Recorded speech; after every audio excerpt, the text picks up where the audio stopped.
want to welcome everyone here for our April meeting of the local summit, where we're going to hear a lot about our local history, and I think it's going to be a lot of fun. I think we're going to start, though, with introducing ourselves so our panel knows who's here and everybody else knows who's here. Identify yourself either with the organization you're with or your community, because we represent a tri-municipal community. I'm Elaine Chapnick, president of the local summit. And shout! We're not gonna send a microphone around. Just speak loudly. Okay, thank you. Shirley. My name is Shirley. I'm from Village of Mamaroneck, and on Summit Board, and Civil Rights Committee. Gotta shout. Lynette C., Summit Board, Continuing Ed and Student Aid Fund. Malcolm Froman, I'm on the Summit Board and I'm president of the Larchmont Mamaroneck Hunger Task Force. And a good one is Sabrina Fiddleman. You have more to say? Flattery will get you everywhere. Summit Board, LMC-TV Board, and Hunger Task Force. And please, a plea, there is a sign-in sheet going around. We'd love to be able to communicate with you all regularly. So please sign in and give us your email address and the envelope. Will be Thanks. Jen Buckbinder, Larchmont Summit Board, and Larchmont Mamaroneck Radar Coalition. Steve Josephson, Toy Box, and Vice President, Mamaroneck Chamber of Commerce. Dave Finch, trustee, Village of Mamaroneck. Michael Murphy, working village contractor. Bob Hyde, Summit Board, and volunteer at Home in the Sound. Nancy White, the Flower Bar, president of the Larchmont Historical Society, and on the board of the Chamber of Commerce, and I'm really here just to give you a little pitch about the house tour this weekend. Anybody wants to buy tickets, I got a form right here. Linda Kalos, Town of Mamaroneck. Teresa Tilson, Washingtonville Housing Alliance in West Half. Larry Thal, member of Millennium Financial. I live here in town of Mamaroneck, and I own a company called Think Legacy Life, smaller charity. Doris Block, Summit Board, and Hunger Task Force. John Gitlitz, soon to be retired in purchase. Member of the Summit Board, Senate Resource Center, and Don Bosco Workers. Yeah, well, the human rights. Bob? Bob Sanger, resident, Village of Mamaroneck. Elizabeth Sanger, Summit Board and Human Rights Committee. Mike Rosenblum, Village of Mamaroneck. Village of Larchmont. I'm Susan Deb, we live in Larchmont, that's my husband Randall Deb. Peter Cohen, JCY, Westchester Community Waters on the board there, and volunteer on Larchmont Mamaroneck Hunger Task Force. Kay Francis Richards, Summit Board, Human Rights Committee. The Reverend Carol Gadsden, St. Thomas Episcopal Church of Mamaroneck. Deb Bukowski, St. Augustine Church, and Summit Board.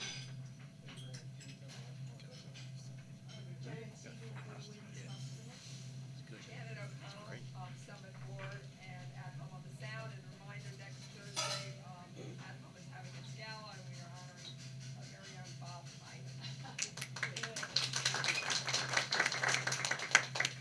Susan Amlick from Village of Larchmont and Kemper Park.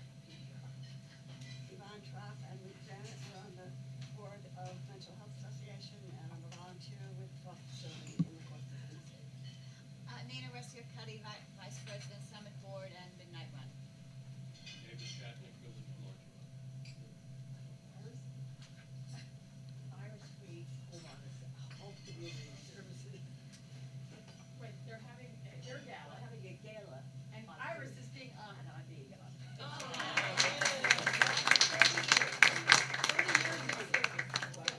Great.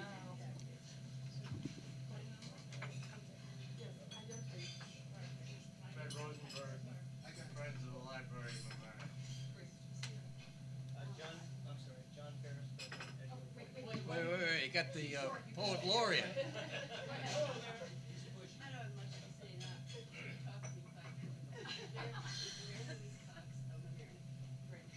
Poet Emeritus. Poet laureate. Poet Laureate Emeritus. Go ahead. John Ferris, President.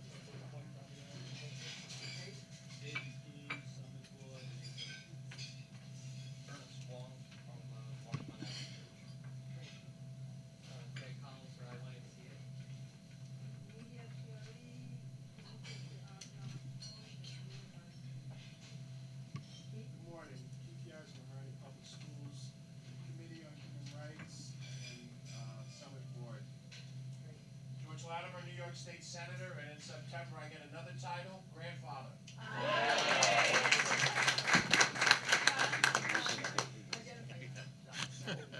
John Bradley, board, and on the south.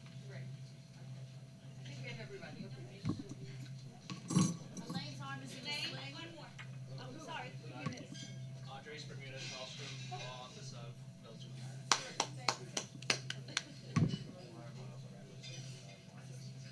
Identify yourself. Julian Locke. Sitting down. Sit down. Okay, now. Nina, No, it's not. It's fine. oh, you're so there. I'm sorry. On behalf of the summit, we welcome you today to this breakfast. We have a really wonderful program. You got Nancy, too. Where's my mic? Right here. There you go. Okay. And Nancy Seligson. There's a seat there, Nancy.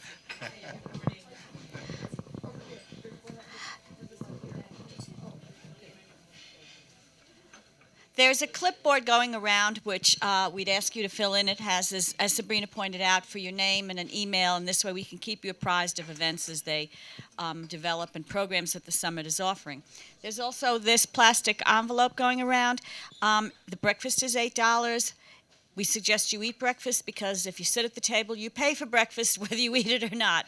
So we'd ask you to pass this around. We're starting a series of breakfast programs about the three communities that form a part of our community: the Village of Larchmont, the Village of Mamaroneck, and the Town of Mamaroneck. We're starting with the Village of Mamaroneck. Our moderator is our own Jeff Megan, who agreed to do this so he could get out of doing tidbits for one breakfast. Like at the microphone. Oh, God.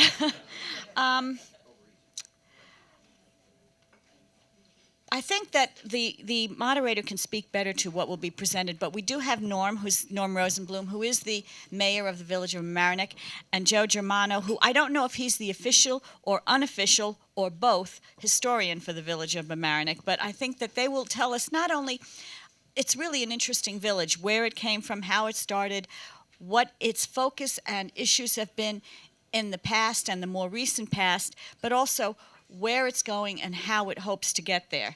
And I think that, it's a vibrant avenue that is the home of the Village of Mamaroneck now, the soul of the village. And I think it's going to be a really wonderful program, and I think it'll be really informative.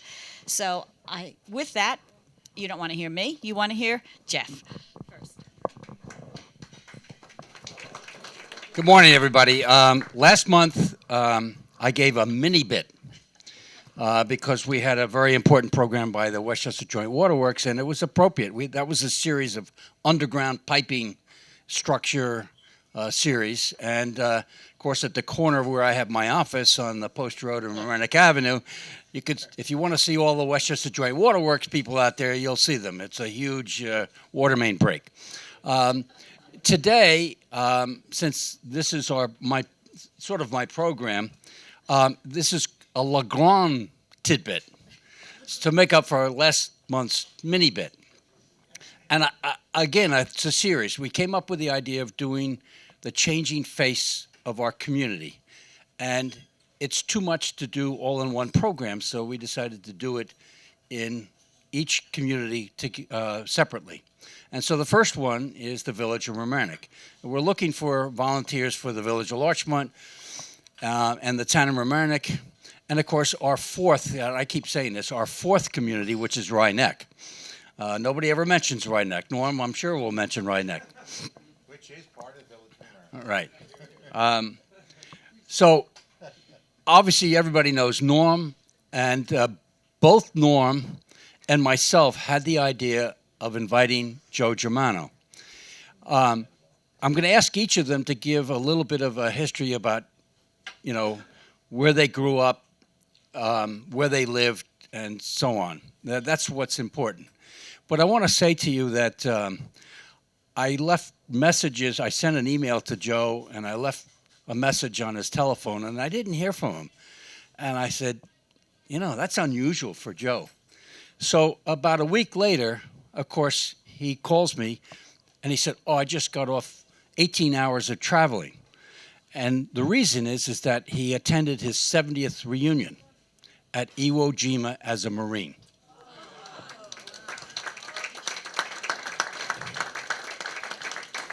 And he's about to have his 90th birthday. And if he asks you to play golf, keep your money in your pocket. So with that, I think I'll go with Norm first. All right. First, I would note that, it was noted before with the summit, the tri-communities really are one. We're divided by our official municipalities. But we all go to either a Rhinebeck school system or Mamaroneck school system. And we all enjoy very close friendships. I would note that as far as my family is concerned, I'm probably the newest of this, the three groups up here. My grandfather came to the Village of Mamaroneck, I believe it was 1904. Nathan Serlin. He ended up being a painting contractor and a general contractor, built the first apartment houses in Mamaroneck where the House of Flowers is, where Molly Spillane's is with Serlin Hardware Store. He also built, ironically, we found out much later, where the Victoria Lodge is now was the original St. Vito's Church, which he built. And the reason I bring that up is it shows you everybody in the Village of Mamaroneck worked together and has always been and continues to be the friendly village. And I would note before we even start, while the three of us are going to give family histories and our history and memories of the Village of Mamaroneck, I thank you all, because if you go around this room as you introduced yourselves, you realize the amount of volunteerism that goes on in this entire community. And that's what makes the Village of Mamaroneck great. And also Larchmont and the town of Mamaroneck, quite honestly. And even to show further, as Jeff mentioned, Westchester Joint Waterworks. Joint Waterworks is actually Larchmont, the town of Mamaroneck, the Village of Mamaroneck, and the town of Harrison. Larchmont is not so much in it, but it's affected by the waterworks itself. As Nancy can tell, we all work together on this. A lot of my memories actually come from comments from my mother, who, of course, went to school both ways, uphill, in the snow, and by horse. But she did go to what is now the town center. That's where she went to school originally. Graduated Mamaroneck High School, I think, around 1927. Salutatorian. That's what it was claimed by the family. We don't know how true it is. We can't verify it. But she also told us that a lot of kids would cut school every once in a while and go down to Flagler Drive, maybe even where John Ferris lives right now, because it was D.W. Griffith Studios. And the Village of Mamaroneck is one of the birthplaces of the movie industry, which a lot of people that even live here don't realize. And they were here for many years before that was sold. And to give a general concept of how the village has changed and remained the same at the same time, which I think is a key. While currently there are potential controversial developments that go on in the Village of Mamaroneck, the key to the success of the Village of Mamaroneck is the character has never changed, the basic character. It remains to be a small village. We're now just under 20,000 people. When you went into Harbor Island on the left, I clearly remember the cement factory, which is now an open field. And also where the little bait, right, sand and gravel. Right across the street, I remember, I think it was the barges coming in with the, what was the name of the oil place that was there? Mitchell Oil. Mitchell Oil, it was right. If you go up to Post Road. Alec Guest. Right, where Lawn Terrace is, I remember as a kid, an abandoned bathhouse, whatever it was, but it was great. Where I believe where 444, the Post Road was a giant house. Right down the street over here, Oriented Gardens was the big, I think it was the Palace Hotel. That was the name of it, and it goes on and on. And you can go up Mamaroneck Avenue now, and you can see the change, right where Jeff's office is. Right next door, you have two buildings going up. Again, thankfully for the forefathers and the ongoing politicians, they enacted local laws and codes where you are not becoming a White Plains or an New Rochelle. While you're under tremendous pressure all the time to increase your tax base, I think the people are smart enough to realize people move here for a reason. That's why you want to do it. I know that Mr. Murphy is here. There is an example, a beautiful new building that they're having for storage, which is great. It's typical. The Village of Mamaroneck is now entertaining. Actually, we passed, it's called the TOD, Transit-Oriented Development, which is from the railroad bridge to approximately Mamaroneck Avenue School. Zoning has been changed to allow for a dual-use type of development, which is retail on the bottom and residential on top. This is a typical type of foresight where you want to maintain the diversity in the Village of Mamaroneck, which is probably, if I had to pick out one element, the diversity in the Village of Mamaroneck of its residents and what they represent is what the success of the Village of Mamaroneck is, whether it be cultural, religious, in any aspect you see it. We are a mini, I say it over and over again, we are representative of America as the melting pot. No matter what we go, and I know Joe, listening to him with when we were honoring our historian, official historian, Ms. Posha, and you went back even further. So Joe will, I'll turn over to Joe for now. We'll go back and forth, but just very quickly to go back, I remember going to Barry Avenue, which is now a parking lot. Bellows was the high school, and then in 1958, I believe it was, my junior and senior year, we went to Rhinebeck High School.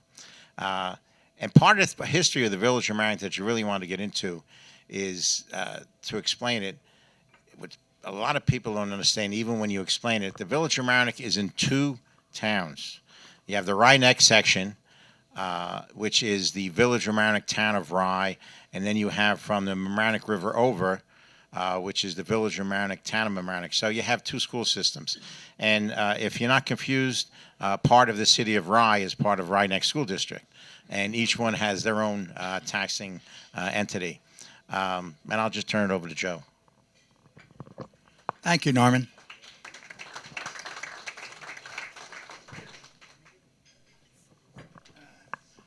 I'm going to stand, if you don't mind. Norman, I'm going to bring to your attention, your grandfather, Nathan Serlin, had a partner in his business, and his partner was Morris Stern. Morris Stern was a little guy that many years ago owned a lot of real estate, but when the Depression came in the 30s, he and Serlin went down the drain. Well, anyway, when I came out of the service, I'm going to jump a little here today, Morris Stern pulled into my service station. I was doing my tour of duty at Philadelphia Navy Yard to finish up my term in the Marine Corps. I got lucky, and that's where I landed. So I was home eating dinner one evening, and I get a knock on the door, and one of my neighbors by the name of John Civittini said, "Joe, my mother would like to see you." Now, mind you, I'm still in the service. I said, "John, I'll eat my dinner right away, and I'll go with you." I went over to Mrs. Civittini. Mrs. Civittini owned most of the strawberry patch. That's Fenimore Road, Center Avenue, and Fayette, where Vincent is now, that whole area. And she ran a grocery store right on Fenimore Road. So we went in the back of her store, and she explains to me that she would like me to run her service station, which was next door. And as I said to her, I'm still in the service. She says, "I want you, whenever you get out of service, to run it." Lo and behold, I had connections back at Philadelphia Navy Yard. I called my CEO. I says, "I'd like to spend a day or two back here in Mamaroneck. I may go into business." By dumb luck, I meet the mobile salesman. The next morning, before you know it, I'm signed a contract with them. Everything fell right in place. A couple of years later, I want to buy the service station at the corner of Fenimore and Fayette. Mrs. Civittini hugged me. She says, "I can't break up my property." So in pulls in Morris Stern. I'm cleaning his windshield. And I says, "Mr. Stern, I'd love to buy that property next door to the gas station." Big, big empty lot where TMC built a large building. It is now Majestic Kitchens. He says, don't you dare buy that lot. I'll call you at 3 o'clock today. So sure and heck, 3 o'clock, he calls me. He says, Joe, meet me at Pure Food Factory on Mamaroneck Avenue. So I dash over to Pure Food. Pure Food, Joe. I'll get to that, Jeff. Okay. But I'm going to answer it now.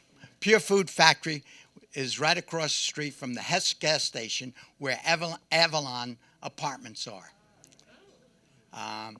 This was, I lost my train of thought, Jeff. Darn it. You were talking about Morrisburg. Morris Show Stern that and we your, don't buy the garage. property. Okay. Well, 3 o'clock, you get a 3 o'clock. before you know it, man, I'm go by the receptionist, the secretary, and I meet the owners, Mr. and Mrs. Stahl. Lovely people. And I mean lovely people. Before you know it, I had a building on Mamaroneck Avenue, and I'm going to pay for it on paper. That's how good they were. Well, before you know it, Pure Food Factory was one of the largest employers in the town. Clean cut operation. All their people would wear little caps, and they tell me what they did for a living. They made little cubes. The mayor's there. Okay. And They you made can smell it very nicely, too. Yeah. Well, before you know it, Pure Food, knowing Mr. and Mrs. Stahl, I was the godfather on Mamaroneck Avenue. In the wintertime, there was a lot of landscape gardeners and people out of work. For some reason, they would come to me to go to work at Pure Food. I had the connections. They got the job. Before you know it, they changed their way of making the cubes, maybe in the wintertime, and kept everybody busy, so to speak, in town. Didn't they have the factory next door with AMP? No. That was going already? No. We had the factory across the street. The mayor's interrupting me, but it's okay. Interrupt me. The factory was across the street, was owned by Walker and Forbes. Mr. Forbes owned the factory, and it was a large raincoat manufacturer. And in there were other little factories, and one was Taylor Reed. Now, tell me about Taylor Reed. I'd rather have you tell me. He stopped. Was that varnish? It was a cocoa marsh. Cocoa marsh. They came up like that, and boy, were they ready to build at the where Sarah Newman is. In the newspaper, that's all you would see there, sketches of this building, going to employ so many people. But the residents in that area said, don't change the zoning. We like it to be residential. Let it stay the way it is. So Taylor Reed went off into Connecticut, this big firm, and they hired at least 100, 125 people. Taylor Reed, that was. And also in that building was Krause Periodicals. Before you know it, Krause Periodicals, they got so big here in town, they moved from New York City, that they bought the whole building. After a while, all the other tenants moved out. There was Ted Searad's dad was in there with a factory that they sprayed caps and made lots of money. But when Krause... Perfume bottle caps. Jeff, you come up on a ladder. Very good. Thanks for the help. How about that, Shirley? And it turned into Metaglow Boy, down near Happiness Laundry. you're a big help. Then Thanks. it turned into a brownfield. How do you know? Well, anyway, Krause Periodicals decided to move out of Mamaroneck. They needed a new modern building. They went up to Milford, Connecticut, and knocked that building down. That's how we got the A&P there. But getting back to Joe Germano, Joe Germano was born at 438 Center Avenue in the Village of Mamaroneck. And it was in 1925. He was delivered by Dr. Eugene Healy. Dr. Healy had a great practice. His house still stands next to Holy Trinity School or Holy Trinity Church. But anyway, pretty red brick building. Oh, it was a beautiful little home. Well, there was a rivalry going on between the flats and the strawberry patch. Do you want me to tell you about the flats and the strawberry patch, how they got their name? Absolutely. Well, the flats had a lot of tough little guys. And the reason they called it the flats, as you can see, there are a lot of homes there. Maybe in a building that housed 5 families, there may be 2 bathrooms. You shared your bathrooms and what have you. That's the flats.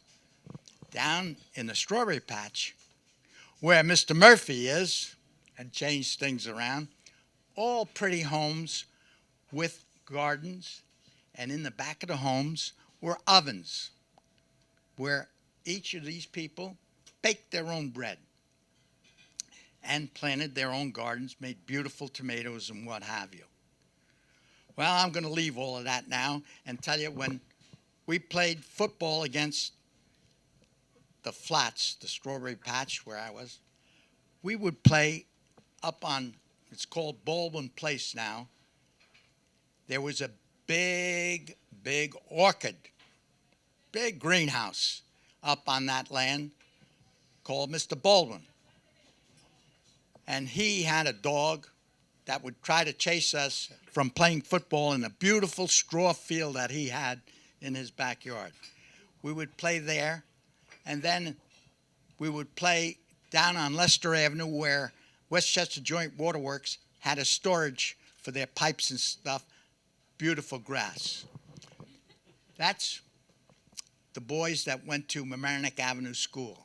They were pretty good ball players. Well, after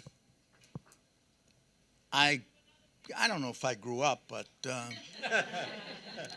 We all age. I went through Mamaroneck Avenue, Mamaroneck Junior High School, and Mamaroneck High School. And in 1943, a young man who went through school with me there, we gypped school one day in May of 1943. We saw a billboard in the front of the post office says, "The Marines need you." So the next day we gypped school, like I say, and went into New York City, our first train ride.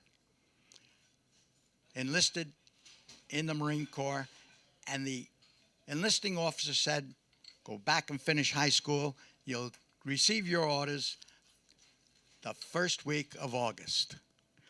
So short and heck, I received mine a little before my good friend Babe Eitry, and I went off. And like I say, I came back and was fortunate enough to go into business on Mamaroneck Avenue. That's a little story about myself. If there are any questions, I'll be only too glad to answer them, and I'll turn this over to Jeff so we can get on to knowing about Mamaroneck. Any? With no reflection on your personal life, Joe, would you describe the routes by which the bootleggers brought the stuff off the sound up into Mamaroneck? Fred, only you would come up with that.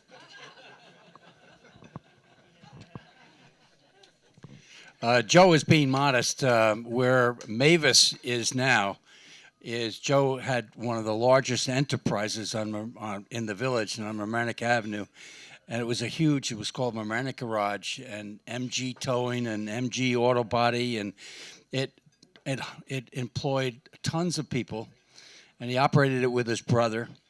And Joe became one of the area's unofficial teachers. And Keith will know about this. Joe had an in at with the counselors at Mamaroneck High School, and if the counselors felt that some young man needed a little straightening out, they'd send him over to Joe, and they'd do a little internship with Joe. And Joe has a wonderful number of graduating classes who are all still local, upstanding guys that worked for Joe. I want to maybe have Norm describe, we had some wonderful businesses that have long since gone. Joe mentioned TMC, with Technical Material Corporation, and they had Majestic Kitchens. That was the main place, but they also had the the building over by Rockland, which is Toyota has now. And they had buildings behind Majestic that went way down. But we had some other.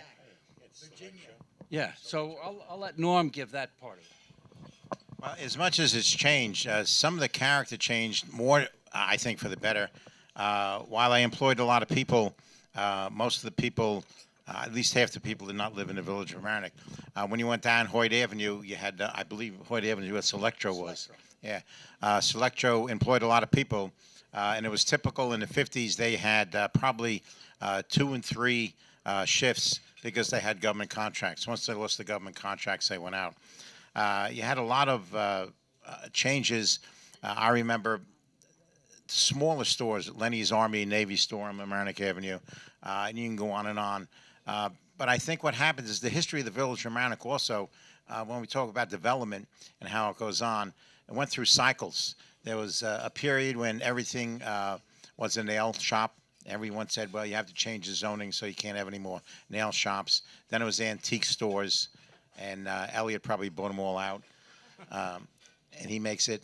But the continuing thing is, again, the Village of Mamaroneck reflects what the times are. When you talk about there's sometimes bumps in the road, as I look around, people were directly involved.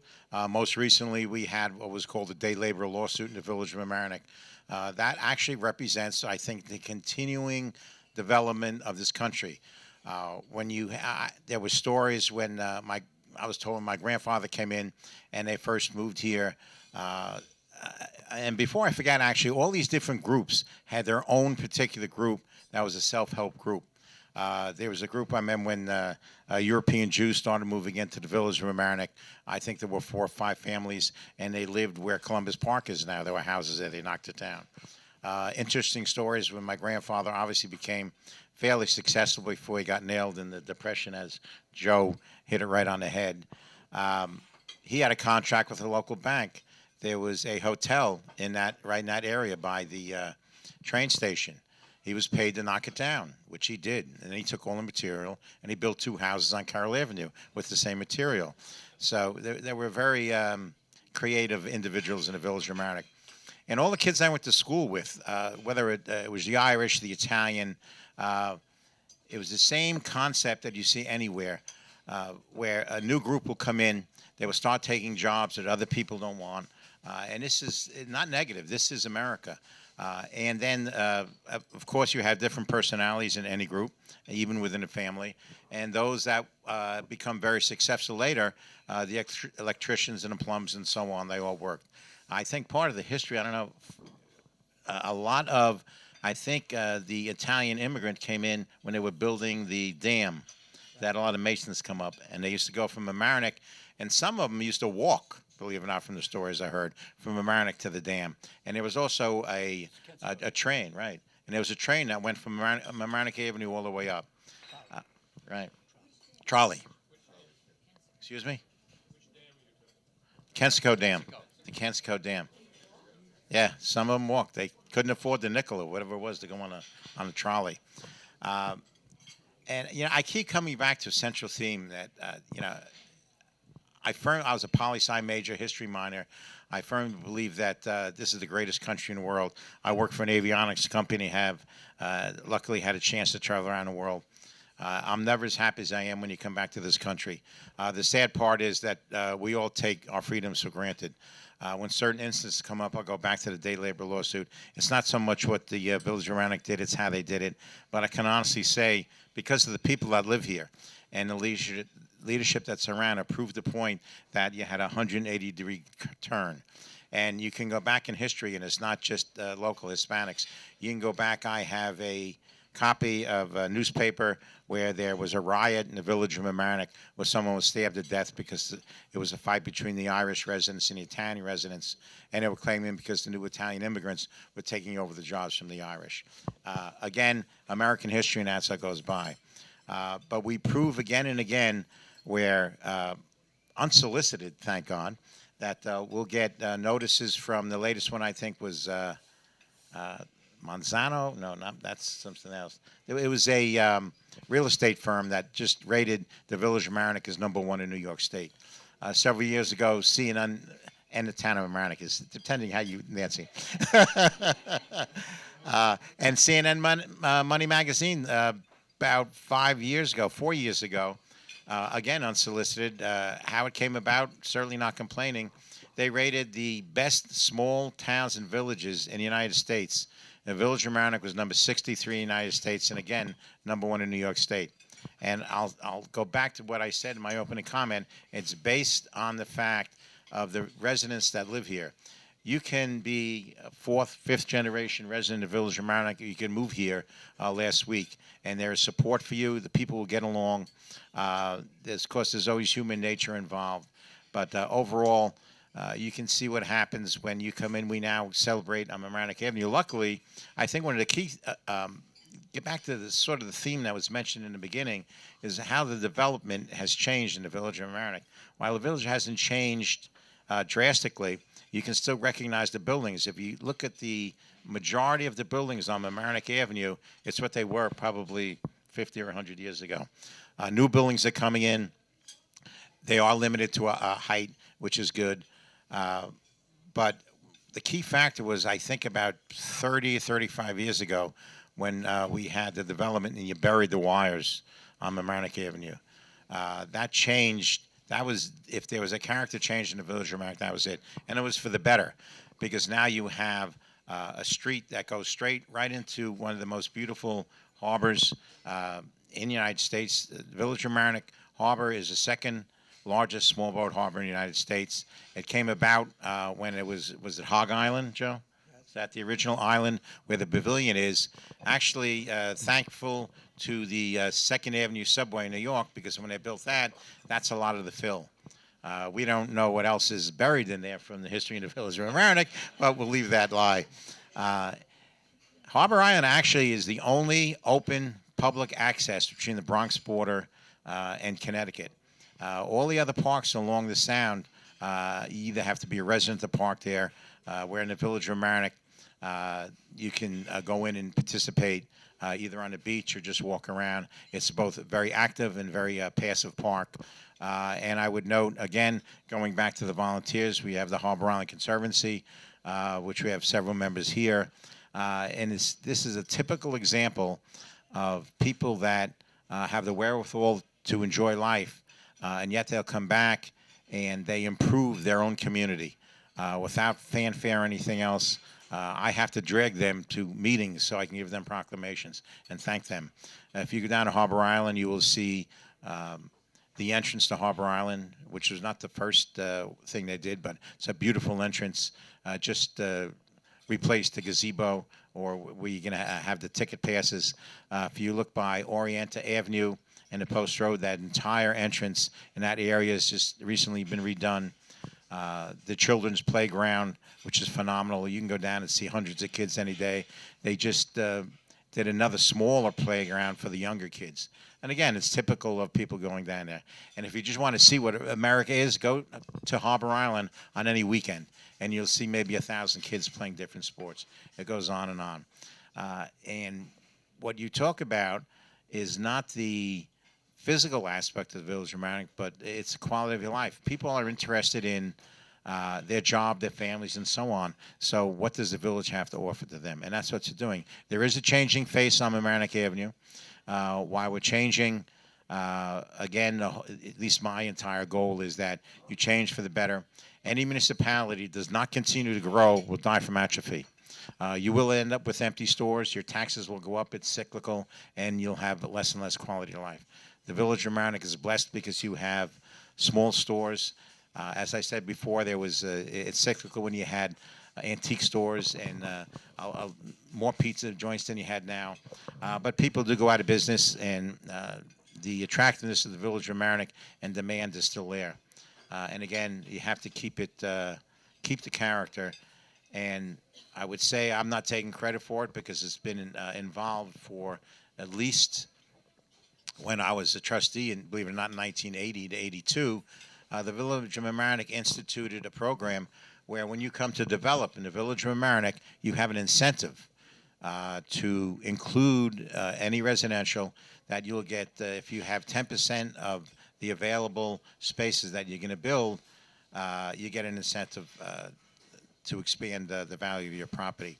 And the end result is that everyone is aware that there's a HUD lawsuit that's finally been settled somewhat, but the Village of Mamaroneck was exempt from it. Village of Mamaroneck leads, and I love to brag about the Village of Mamaroneck, and it has nothing to do with the elected officials. Again, it has to do with the different groups. We can go on and on about the different groups that are here, but you guys represent what it is, so I thank you. No, I'm going to take up on what you're mentioning about the Village Fathers. We go back to our garbage business in Mamaroneck. We had dumps in all parts of Mamaroneck, fill in here, fill in there. Then I say we, well, yes, I'll be we a part of it. We built an incinerator over in the industrial area, and from that, there would be some cans and stuff that would not burn. And over in Columbus Park, we extended right there on the Jefferson Avenue parking lot. We fill that in with the cans and what have you. And every once in a while, the foreman that would go over there and dump with the truck, they had their own special truck, would get stuck, and he'd come over crying that he's stuck. Would I send a truck over and tow him out, which we did do for him. That lot was filled in by the village. Most of the things that were done here in the Village of Mamaroneck, the Village Fathers did a good job in planning and implementing what was done. Harbor Island itself, I thought maybe that was our big dump, was Harbor Island. The ballpark where they're now, if you go down Fenimore Road, if you went straight ahead, you would go right into the water. That was all filled in, and that was really garbage. You would go in there and have fun if you had a little BB gun and practice your shots. And the biggest thing I can remember about that dump was years ago in our newspaper, the Daily Times. Westchester County would have a Derby Day at Playland. And in the Daily Times, they would have coupons. If you would get the coupons and go up to Derby Day at Playland, you can get free rides. We would go down to this dump, and the Daily Times, we would search for it and cut out the coupons, go up to Playland and have a wonderful time with the coupons from the dump. There also, you take Hidden on Rushmore Avenue, there's a nice monument on John Richbell that was erected by the town of Mamaroneck. That includes Mamaroneck, Larchmont, and the unincorporated area. There are many names on that put in a lot of time here in the village. I can remember a mayor at one time having a problem with a sign company, billboards all over Mamaroneck, and he didn't like billboards in Mamaroneck. Somehow he was able to get the billboards out of Mamaroneck. I forget the mayor's name, but it may have been Joe Delfonso, who did a great job for us here as far as running. He didn't run the police station, but he set up a formula for them to follow. The DPW, he took the time and going over maybe once a month and meeting with the foreman at the DPW, the chief of police. This is what you do. In the meantime, Jeff, you got any questions for me? I'd like to answer. One quick thing. Before the question, I would be remiss if I didn't brag about my family, not myself. I would note that we were talking about the history and how it changes and stays the same. Molly Spillane's, that building originally was built by my grandfather, and that was their main headquarters. And in that building, they had Busty Santoro, previous mayor in the Village of Mamaroneck, Dr. Alex Prakin, these are all up on top. My uncle, Ruby Serlin, who was a judge in the town of Rye for 30 years. Subsequently, when I ran for trustee, I ran with my cousin Roger, who turned out to be a justice in the Village of Mamaroneck for 28 years. But the reason I talk about that is even then, my brother, who is now a contractor, did a job for my uncle Eddie, who was running the hardware store, and they decided to put garages in the back. And they came in to excavate. And they excavate. I'm a pack rat. I don't throw anything away. I have bottles from the Village of Mamaroneck. Schaefer Beer used to be here. They had apothecary bottles. Obviously, it was a dump in the back, and they used to do it. The Village of Mamaroneck goes back to the Indians that we bought it from. And I am sure as some of the areas that are around may be excavated, there's a lot of stuff and a lot of history here.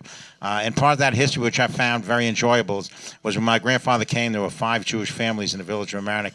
And they used to meet in the back of the hardware store, just the men. I mean, that's the way it went then. And then they went to where Dance Kavis is now, and they had enough families, and they built what was then the Hebrew Institute. And then they went to we're on the corner of Palmer and Rockland, which is Westchester Jewish Center. And the reason I remember that is what Joe mentioned about where Sarah Newman is. That Wait a minute. What was on that property at Sarah Newman? Let's see if anybody. Hunt Brothers Circus. Right. Yeah, there you It go, was, Keith. Yep, Keith. Yeah, and and actually I remember as a kid, they had the elephants come up. They would have the when the circus came in. I was so disappointed when Sarah Newman came in and got rid of the circus. I was devastated, but it was good. But Keith is also typical of what we've been talking about before. Keith, how many generations are you? About 5? Well, not to trump anybody, but you guys are youngins compared to my family. I think you precede the Indians. I mean, well, anybody. But it certainly. 1826, my family was from God bless. All right. So it shows. There's a history of the Village of Mamaroneck we said before. Anyway, I'll turn it. And you had a question. You make a left, right in there was a quarry. After that, it became a pistol range for the police department. Any other questions? I wondered what impact 95 had, how that changed the characters. Huge, huge. People lost houses, neighborhoods got separated. If you go to the town center, and Nancy's here, if you go to the town center, they have wonderful photographic displays on the walls on the second floor. And it has pictures of before the thruway and after the thruway. And it's absolutely dramatic. Joe, you want to say anything to that? Real quick, the impact I had as a child was that they cut off Knickerbocker Avenue. There's a lot of dead ends. Barry Avenue used to go straight through, but Knickerbocker Avenue was the best sleigh riding. And as a matter of fact, I don't remember it, but I heard about it. They used to have the soapbox derby in the Village of Mamaroneck. I'll stay with that soapbox derby. Yes, the thruway did come in there, and that exit 18 was changed things around. We had Mamaroneck Avenue and Barry Avenue came all the way into Mamaroneck Avenue. On that corner, we had what they called the Winfield Hotel. The Winfield Hotel was owned by one of the Huber boys. And I'm going to bring to your attention right now, on Mamaroneck Avenue, right across from Spencer Place, is a closed-down bar that was owned by another Huber. They were what? Mrs. Huber's alive. Yeah, that was, I think, Joe Huber. Joe Huber owned that, which is closed. I mean, they made so much money, the Hubers, in the bar business. Great. She's had that closed now for many years. But anyway, we'll go back to the Hubers that owned the Winfield Hotel. Beautiful building at the corner, as I say, Barry Avenue. Mamaroneck Avenue was a steep hill coming down where in the 30s, the late 30s, we had our first soapbox derby there. And across Mamaroneck Avenue, there was a stanchion that you could walk and watch the cars go underneath. These little cars that were built. I'm sure you know. Now, I guess you don't know about the soapbox. driver had to build their own car with the help of a mechanic, of whoever they picked, usually their father. And our first winter, I can remember it so like it was yesterday, was a young boy by the name of Billy Pooley. Bill Pooley, his father owned a pure oil gas station at Spencer and Mamaroneck Avenue where Payless Shoes is. There was a beautiful pure oil gas station there, right in the middle of our... Do you remember, Mrs. Richards?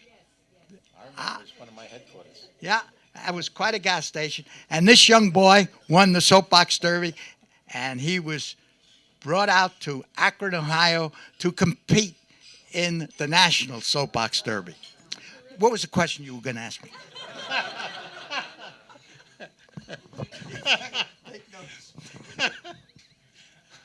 I don't know what to say anymore. What are some of your memories? Your family's been here forever. Yeah,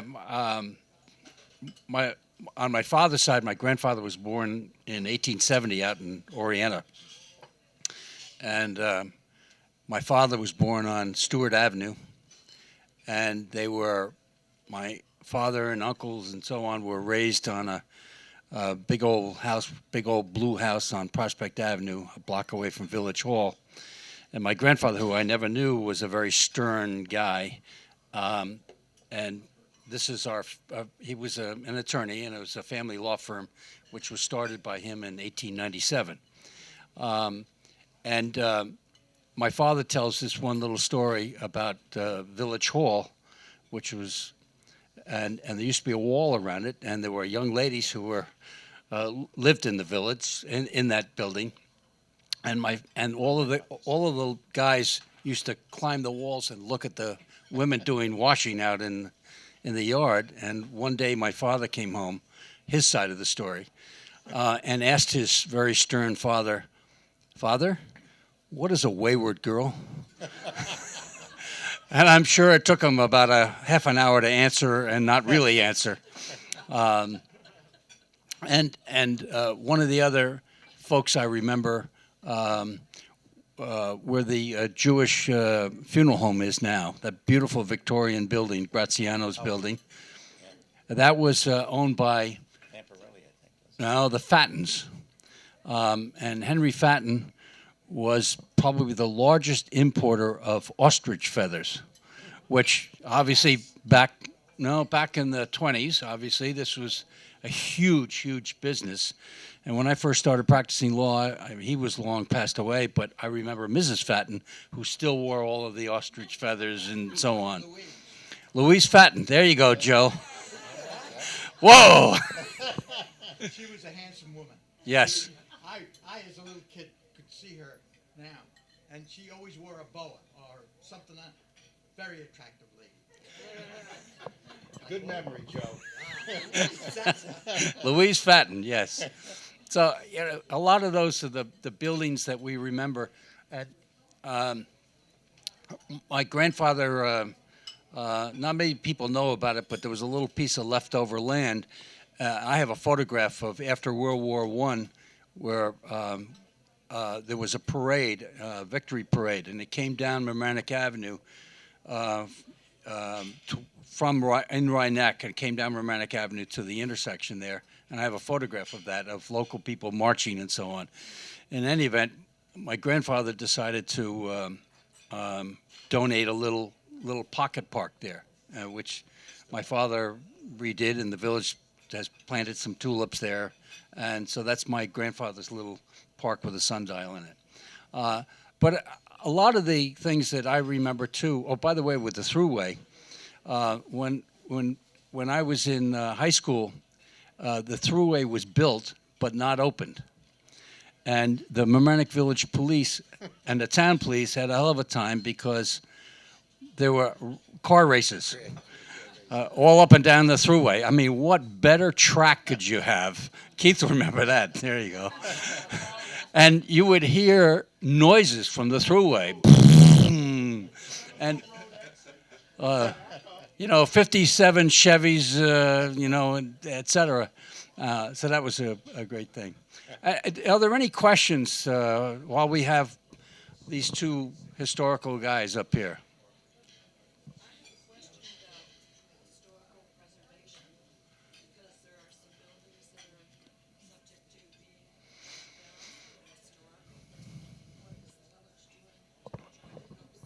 I'm going to duck that one and give it to them. Well, they want to know about historical buildings, actually preservation.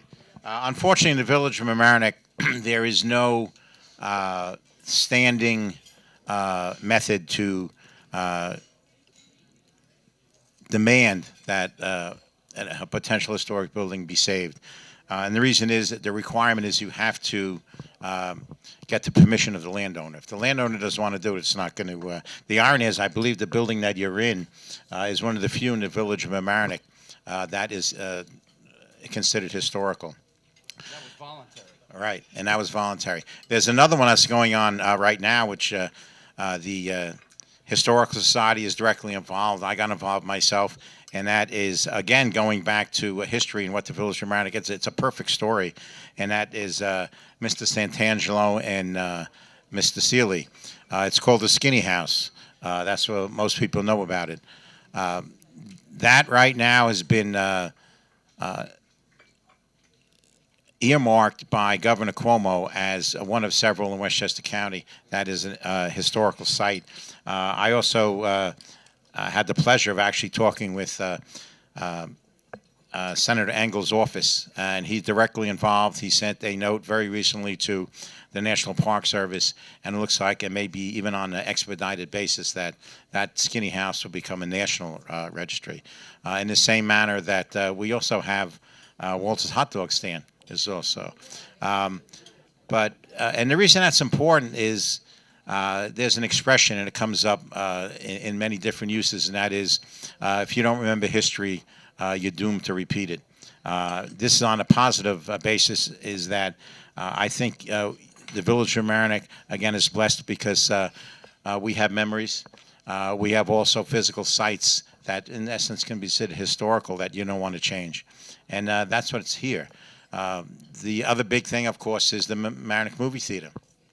The Mamaroneck Movie Theater, unfortunately, or fortunately, depending on which side you're on, this is America. You can buy a piece of property and you can do whatever you want within the local guidelines. Right now, the Village of Mamaroneck, to prevent what happened when there was a fire where the Regatta is now, when the townhouse burnt down and several stores around it, it was empty for almost 10 years. It went back and forth. There were legal actions and so on. The board just recently passed, in essence, an overlay where if you want to get a demolition permit, you have to go before the planning board with your plans, what you're going to do there in a site review. And that's to prevent exactly that, to have, it is an economic aspect to it also, but in reality it's more the site. You don't want an empty hole on Mamaroneck Avenue. It's not good for the rest of the village. So that's there. We're also going to do that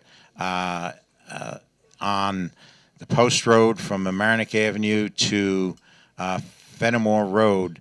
There's going to be an overlay that's also going to be restricted on how it's done. Only because obviously it's across the street from Harbor Island. You want to keep the character. That's basically what it is. There's no real, unless the property owner wants to okay it, there's no way to prevent someone from knocking it down, unfortunately. I was going to ask you a little bit about, Mamaroneck Avenue has many, many beautiful restaurants now, obviously. And some restaurant owners have expressed concern about parking. So you might as well tell us what you think about doing about that. Well, it's no secret. I believe in there's not enough parking in the Village of Mamaroneck. There was a Walker study done in the village. They believe that there is enough parking. Most recently, 3 restaurants did go out. When I spoke to them, the owners, they told me it was one was Turkish Mez, very popular. He's keeping the grocery store across the street, but because on the angle. But I also know that the Messina building is up for sale. If it's not sold, that will probably be developed. I had the That's it's a white stucco building. It's Joe Messina's law office is there. Okay, it's towards all the way back to right Mount Pleasant. Mount Pleasant. That's potential to be developed. But you also have to look for the future. If you want to keep developing in the Village of Mamaroneck and keeping its character and so on, you're going to need, I believe, you're going to need parking. I instituted the mayor's parking committee. It's been recommended that we have the ability on Spencer Place, which is village-owned property, to have parking, 2 levels of parking there at no cost to the village. Would be run by a developer, would be automatically owned by the Village of Mamaroneck because it's village property, and that would look to the future. Of course, every side, every story, if there's 2 sides, there's probably 5 or 6 opinions. Remains to be seen. I invite everyone to come to the next village board meeting on April 27th, next Monday. I believe that there is development now being considered by the village board about parking on Mamaroneck Avenue itself. There's a proposal to have, we've just purchased multi-space meters where you buy a ticket and you put it on your car, and then the discussion is the process, how it's going to be implemented. There is a proposal to have a 2-hour limit totally on Mamaroneck Avenue. You park for 2 hours, you can't come back. I don't want to get into it because this should be, the real forum is on April 27th. But be aware, this has a potential, I believe, a direct effect on the continued viability of the village. Keith?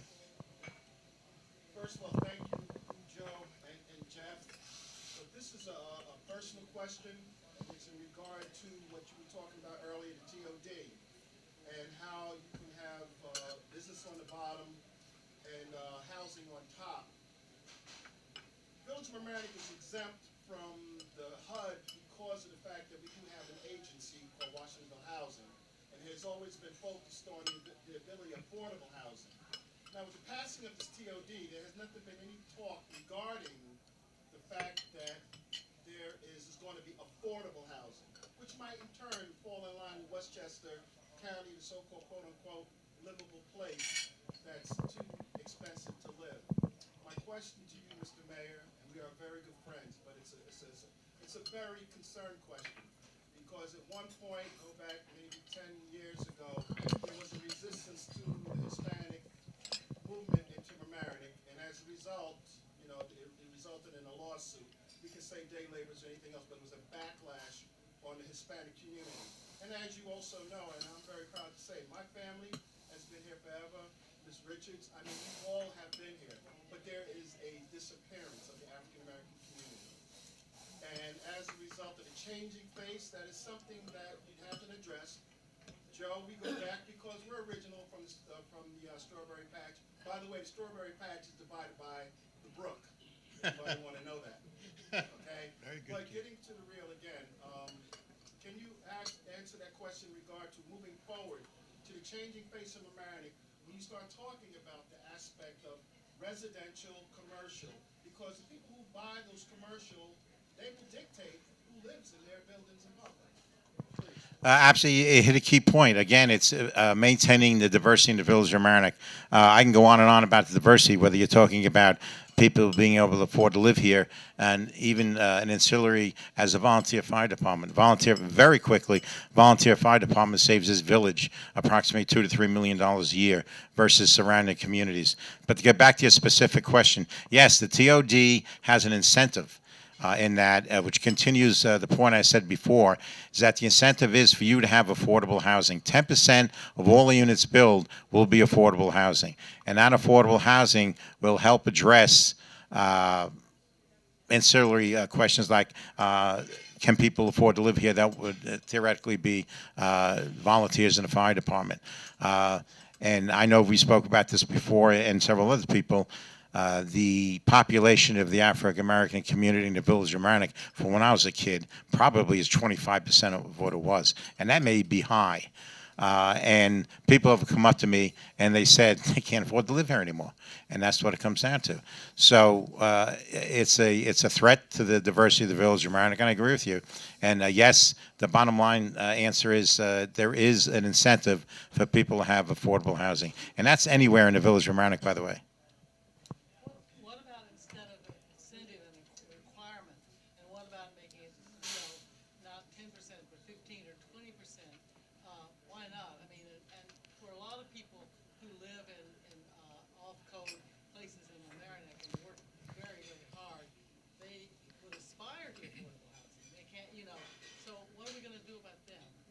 Well, the percentage comes in. It also have to be reality. If someone's going to come in and develop, they're going to look at. They have to get some kind of return. That's just the basic economics.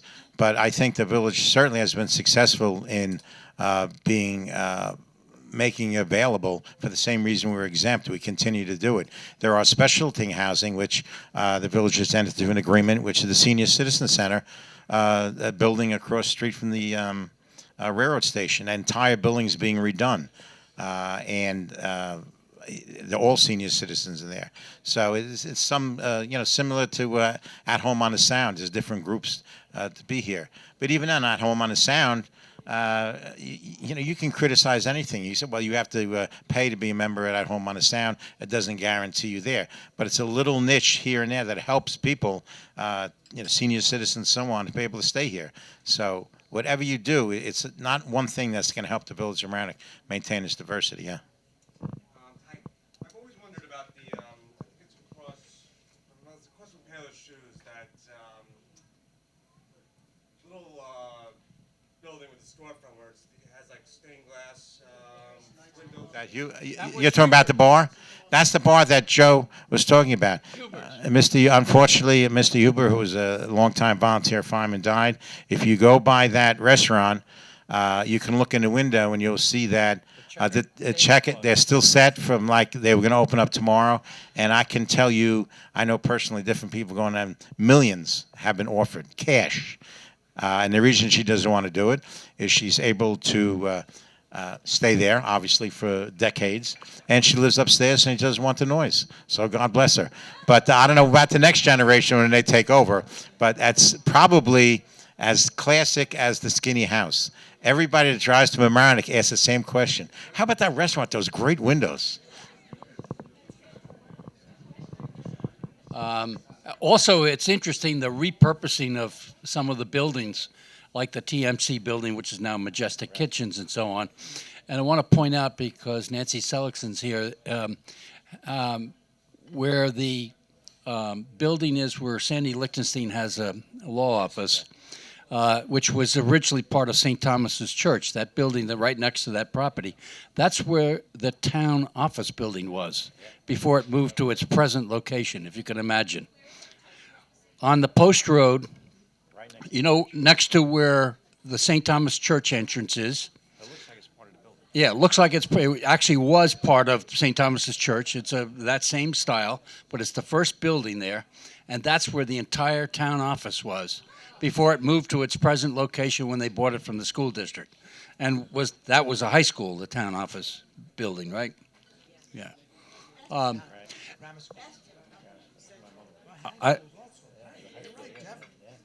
Right. So I think it's probably time to wrap up.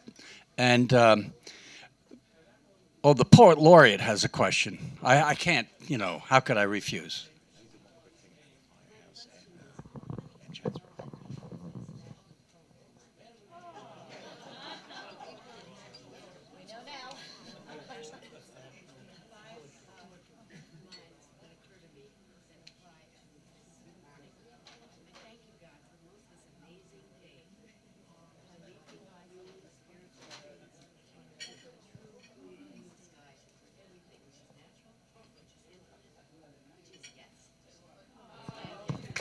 Thank you. A last quick note, just to sort of illustrate what we've been talking about today.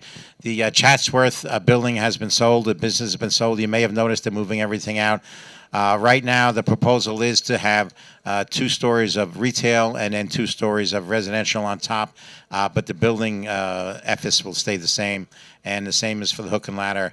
There's been active discussion now about the potential for LMC-TV to move into there. So the more it changes, the more it stays the same. And speaking of LMC-TV, because they for free televise us, one of the few things that I think benefits all of our communities is not just LMC-TV, but it has a local live show every Thursday night where you can call in, et cetera. And this week it is hypnosis. So if anybody wants to be hypnotized, thank you all. This as you know, with my tidbits, once in a while I do a pop quiz. So pay attention, folks, because the subject matters of today will become a pop quiz of tomorrow.